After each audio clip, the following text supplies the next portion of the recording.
ဒါကျမကမြန်မာစာကိုတင်ရမယ့်အစင်လိုက်လေ KG မှာနော် KG မှာတင်ရမယ့်အစင်လိုက်လေးကိုပြောပေးထားတာဖြစ်ပါတယ်ပထမဆုံးအနေနဲ့ကျမတို့ဝါလုံးကားငယ်ငါပါစာဝါကာငါပထဆနုတာဝင်းမှုကာကြီးဘာကိုထတာကာဘတာလာရပလဟတာလာယဟစာလုံးခါခွေဒေါက်ချိုင်စလေစာခါဒါစမာဖောက်ထုတ်ဘာတချိုင်ရာကောက်နာငယ်မဖဘယာနာ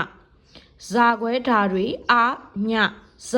ဒအညဒါမျိုးလေးသင်မယ်ပြီးွားရင်တော့ဒီမှာတာတလင်းကြီးထောင်းဝင်မဲ့ဒိုင်းငေါဒိုင်းမုံနာကြီးခါကြီးဇမြင်ဆွဲလာကြီးအဲ့ဒါကိုကြတော့ကျမတို့တွေက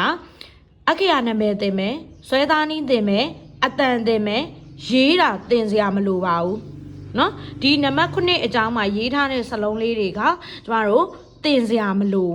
ရေးတင်စရာမလိုပထမတန်းရောက်မှတင်မယ်နော်အဲ့တော့1ကနေပြီးတော့60ရေးထားတာလေးတွေကတော့ KG မှာတင်ရမှာဖြစ်ပါတယ်ရှင်ဒီစလုံးလေးတွေပါနော်